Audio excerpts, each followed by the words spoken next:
Good morning everyone. Ayan na guys, nag-open na yung orchids ko. Ayan. Sobrang laki niya. Ito siya.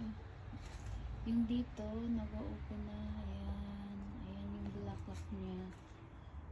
So, medyo madami din siya. 1, 2, 3, 4, 5, 6, 7, 8.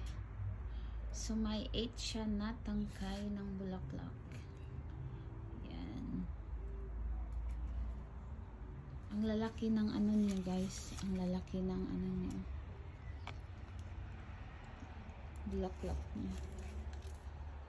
Yan siya. Maano nga kung ano. Wala naman siyang amoy. Akala ko mabango.